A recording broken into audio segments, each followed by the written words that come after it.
newly refurbished Launch Pad 39B, Space Shuttle Challenger was the first to leave its embrace in more than a decade. It blasted off in a blaze of fire amid the ice on the pad. A scant minute later, gone in all a consuming ball of fire.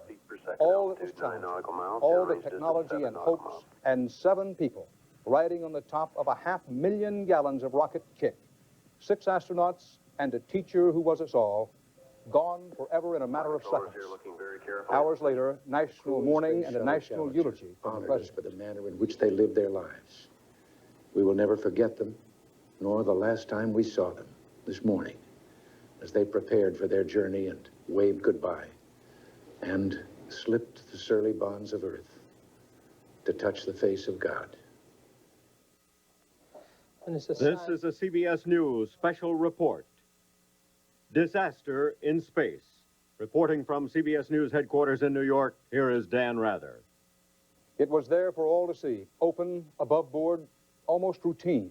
Another space shuttle launch. So many saw it happen. So little is still known tonight about why it happened.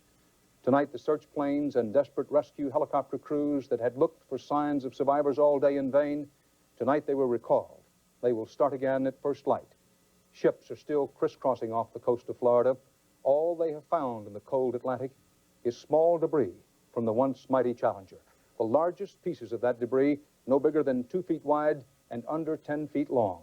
That is all that remains tonight of 7 hero pioneers and tons of high tech. Some of America's best and brightest young people, some of the most complex machinery and electrical apparatus in the history of humankind. It happened at Challenger's moment of full thrust, point of highest stress, where metal meets air at 2,000 miles an hour. It happened in real time before noon, a slow-motion horror for all who watched. T-minus 10, 9, 8, 7, 6. We have main engine start. 3, 2, 1, and liftoff. Liftoff. And it has cleared the tower. The president, like all Americans, watched this on television. The future doesn't belong to the faint-hearted. It belongs to the brave. Challenger, go with throttle up. Roger, go with throttle up. Obviously a major malfunction. We have a report from the flight dynamics officer that the vehicle has exploded.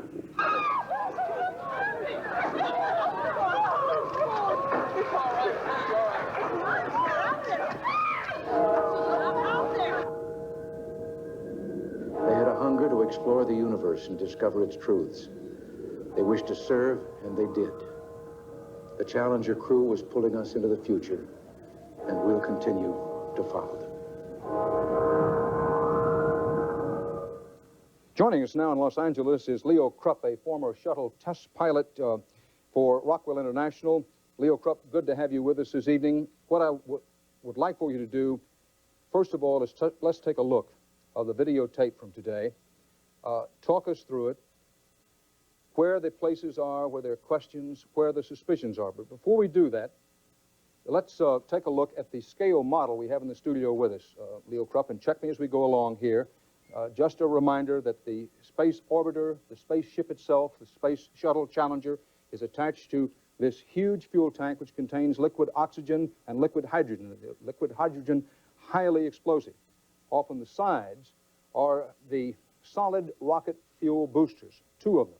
And in space shuttles, the plan is for the whole apparatus, the engines at the tail of the space shuttle, plus the solid rocket boosters, all to go off the launch pad in one big thrust, and it has to be throttled back a bit, then throttled forward, and as it reaches just past the 2-minute mark, the plan is for the solid rocket boosters to jettison away and fall away. The space shuttle, with its engines down here, continues on up using the fuel out of this tank on upward toward space, and eventually the big fuel tank itself drops off, leaving the shuttle to orbit the Earth. Now, that's the way it has worked in the past. Now, Leo Krupp, I want to remind you, if I may, or perhaps point out to you if you had a chance to read it, that the United Press International says tonight that speculation about what caused the Space Challenger to explode shortly after takeoff Tuesday focuses primarily on the spacecraft's large fuel tank, but NASA officials declined comment on what may have triggered the blast. Now, with that in mind, let's try to take a look now at the videotape of the blast-off today. Leo, as we wait for the videotape to get completely down to the point where we want to take it up, had you heard that speculation about the suspicion area focusing on the main tank? Well, there's no doubt, Dan, that the main tank was the explosion, the fuel for the explosion, and what triggered it, I think, is conjecture right now until NASA has a chance to look at all the items. There were some suspicious flame patterns around the nozzle area of the left, what appeared to be the left solid rocket booster, and that could have been the ignition source, but I'm sure that everybody agrees the fuel for the explosion came from the main tanks, from the external tank. Well, let's take a look now at the videotape and have you talk it through us, emphasizing as we go through this that there may be many theories and many hypotheses, but no one at this hour actually knows what happened. This was the scene at the launch site. 7, 6. We have main engine start. 4, 3, 2, 1, and liftoff. Liftoff of the 25th Space Shuttle Everything in the mission, launch and it looked cleared the tower. perfectly normal up to the point when he was going through max dynamic pressure. And this camera angle will be looking up the stern or up the tailpipe of the vehicle as it gets up, so you can't really see too much. But just as he goes through the max dynamic pressure region where he throttles his engines back, the three main engines back to 65%, and then he throttles them back up to 104 after he's through this area, the camera will switch from the stern view to a side view. And when it switches to the side view is when you can see the first thing that looks abnormal, and those are some little what appear to be flame leaks around the aft end of the left booster, which is the one closest to you as you're viewing this. Now, we're just about to see that, I think, Leo Krupp, in a few seconds. Okay, as we switch to the side view, just watch toward the aft end of the solid rocket booster, and you'll see some little flame patterns come out, and those appear to be the ignition source. There you can see them, and there's no doubt the fuel for the explosion came from the external tank. But the question is what caused it, and NASA, I'm sure, will have an answer for this after they recover all the debris and look at all the data. Now, Leo Krupp, let's do as we have done during the day, take a closer look at the critical moments just before and during the explosion in slow motion. This is the side view that you mentioned. Okay, you can see the little flame leaks coming back there now, just forward of the nozzle.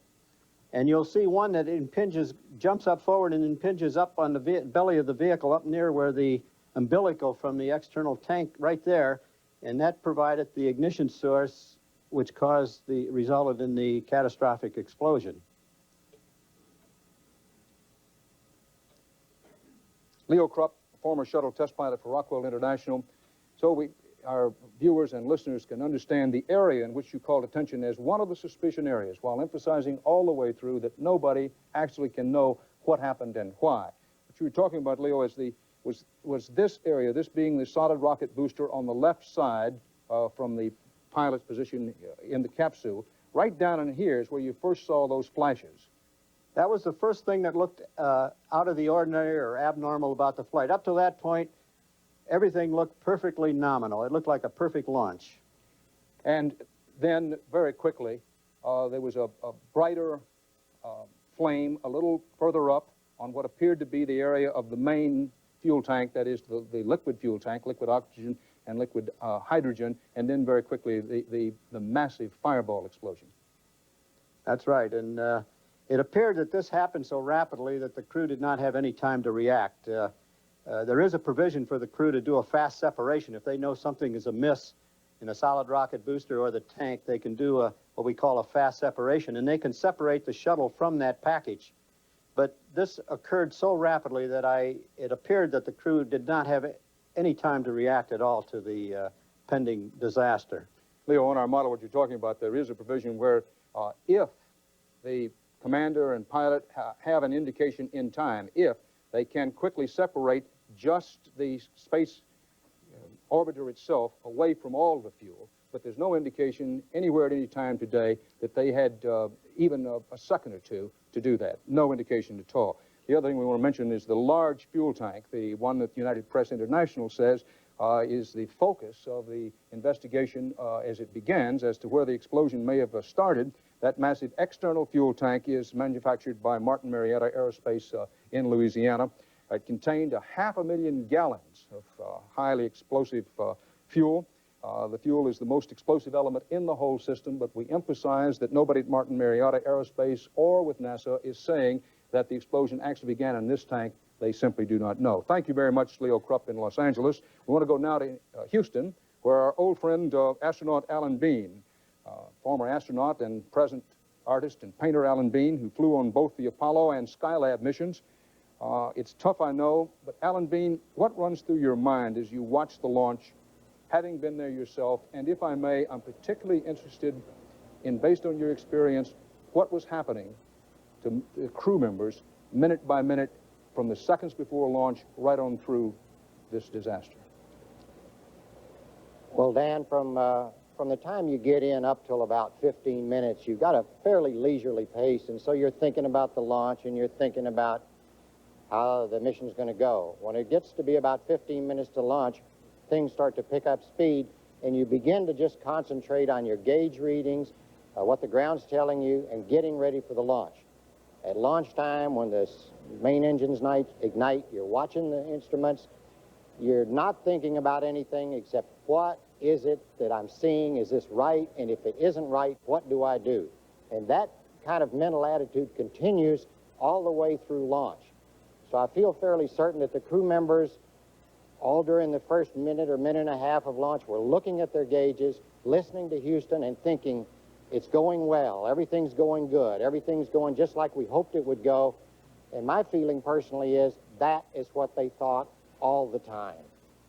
Now, this happened with such suddenness, Alan Bean, and there was no indication, no one heard any indication, no one saw any indication that the spacecraft was in any difficulty whatsoever. Things happened so quickly in there. We're talking about seconds, and in some cases nanoseconds. Speculation pure and simple, but would the commander and the pilot have had a gauge indication that something was wrong? One of the things that you do when you design spaceships, of course, is you try to design them so they never fail, and that doesn't work. So if that doesn't work, then you say, what parts could possibly fail? Maybe a computer. Okay, we'll put 5 of them on board. How about the external tank? Well, we can't put 5 of those on board. They're too big. We better build the one we have and make sure it works. Don't bother putting a lot of instrumentation on there, because if something does go wrong, there's nothing you can do anyway. So I feel that if it was a failure of the external tank or the solid rocket booster up in the middle of it somewhere, like Leo's talking about, that there's no instrumentation there that the crew can readily get an indication that something's going wrong. So from their point of view, from their perspective, everything looks good. There were no ejection seats in this space shuttle. There were in some of the very earliest of the space shuttle flights. There were ejection seats in the crew area, but none in this one today. No, Dan, and my personal feeling as a result of what I just said is, even if this had been the first flight of the space shuttle, with John Young and Bob Crippen with ejection seats, that this kind of failure happened so fast and apparently with no warning, that they wouldn't have been able to use them. This kind of catastrophe is not what the seats are designed for. This is a catastrophe that just cannot be allowed to happen. In this case, of course, it did, and the engineers are going to go back and take a look, because there is no crew member recourse for this kind of failure. Inside the cockpit of the space capsule, is there flame-resistant, flame-retardant material in there? There is, but there's nothing that could absorb the energy that is in either the solid rocket boosters. It looks like neither of them came apart, because we could see them after the explosion, but there's certainly nothing in there that could absorb the force of an explosion of the hydrogen and oxygen that's in the tank. Nor, I might add, when this occurs, the shuttle would be put at a strange attitude relative to the air. It's going 2,000 miles an hour, as you pointed out, maximum airflow at maximum airspeed. The shuttle would come apart. It just can't be built for those kinds of forces. This kind of failure cannot be allowed to occur when you design a spaceship. It's that simple. And there's every indication today that it exploded in that great fireball almost instantly. Alan Beam, Yes. thank you very much for being with us this evening. The 7-member crew of Space Shuttle Challenger was varied from different backgrounds with different training. But as Bruce Hall reports, what these heroes shared was the pursuit of excellence. And then It was going to be Krista McAuliffe's flight. let it go. The 37-year-old Concord, New Hampshire schoolteacher, married, mother of 2, had captured the attention of the nation. She was going to be the first private citizen, not connected in any way to the space program, to be given a ride on the shuttle.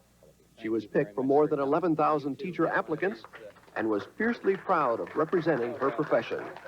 I feel a great responsibility and excitement this year that I'm representing my profession. Shuttle Commander Francis Dick Scobie was happy to be part of the teacher mission. His wife is a prominent educator, and he believed the space program needed the involvement of teachers and children. He was a space veteran who had flown aboard the Challenger in April 1984, and before leaving, he told friends that the future of mankind depended on flights like this to outer space. We have to expand into outer space to keep our hands on the resources we need to make the human race survive. So I think it's our survival eventually. The pilot was 40-year-old Mike Smith, a Navy commander and veteran of Vietnam. It was his first flight, and safety was his primary concern. My primary interest is to make sure that we get up and back safely. 36-year-old Judy Resnick was the second American woman to go in space, flying aboard the Challenger in August '84. She was a classical pianist and had a PhD in electrical engineering. A research scientist, she was the only one aboard who was single. Ellison Onizuka and Ron McNair had gone through special training so they could take a walk in space to fix any emergencies that might occur aboard the shuttle. It was Onizuka's second flight. He was an aerospace engineer and a pilot who had spent much of his career teaching other pilots at the elite test pilot school.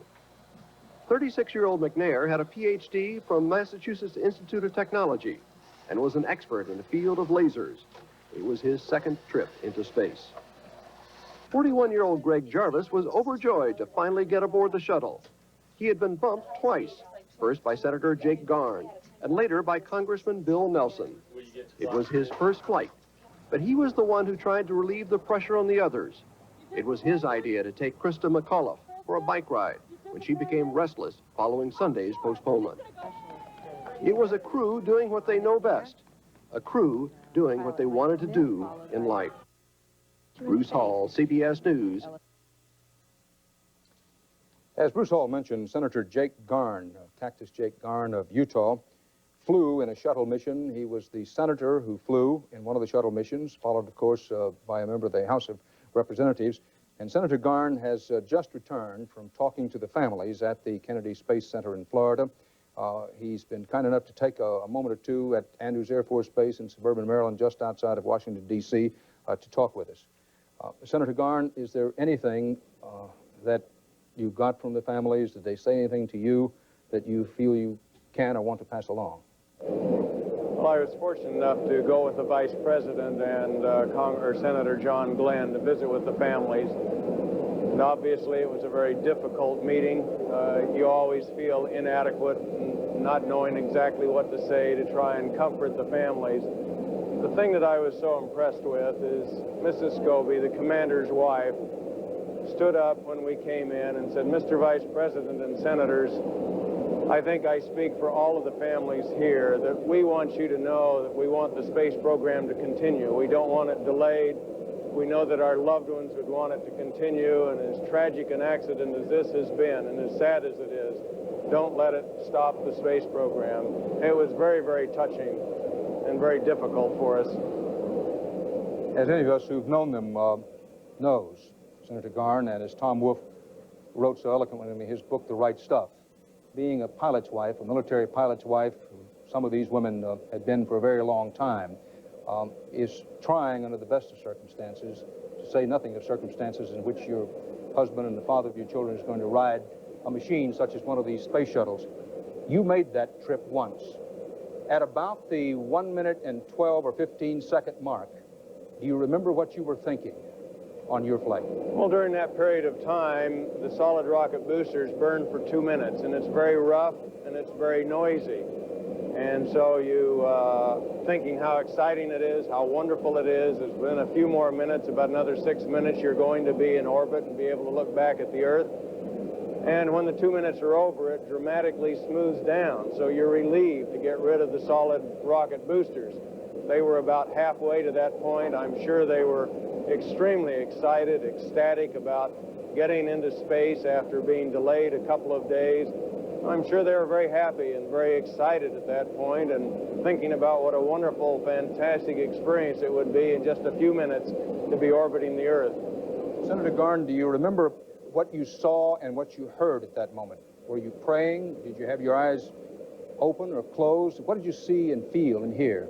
Well, at that moment, again, you're halfway through the solid rocket booster burn. As I remember, Charlie Walker, who was sitting next to me in the mid-deck, were clapping and shaking hands because we came within only 55 seconds of being canceled, and that was all we had left in our flight window for that morning.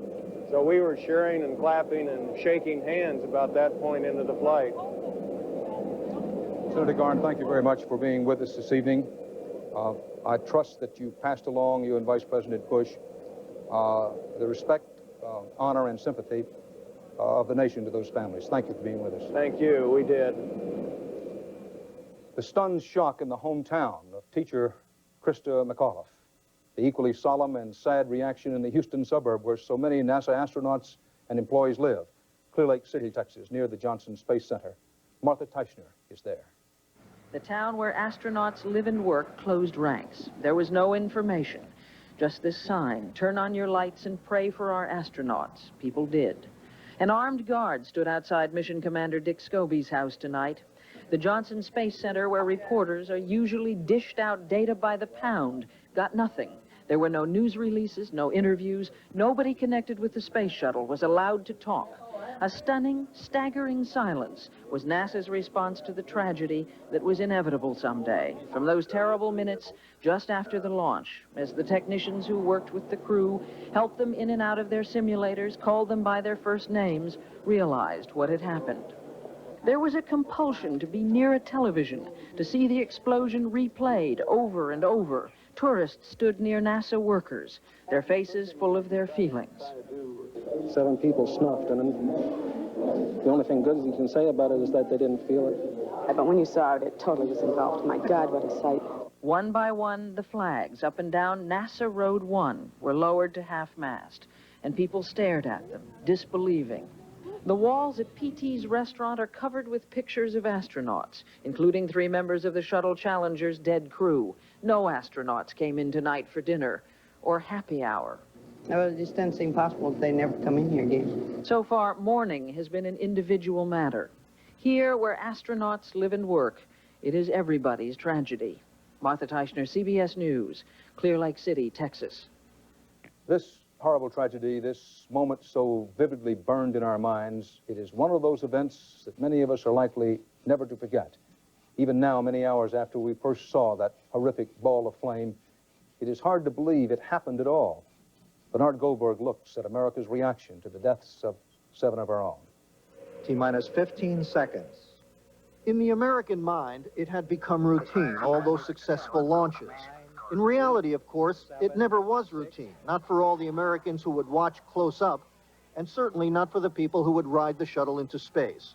No, it never was routine, and at 11:39 Eastern Standard Time this morning, the proof exploded before our eyes.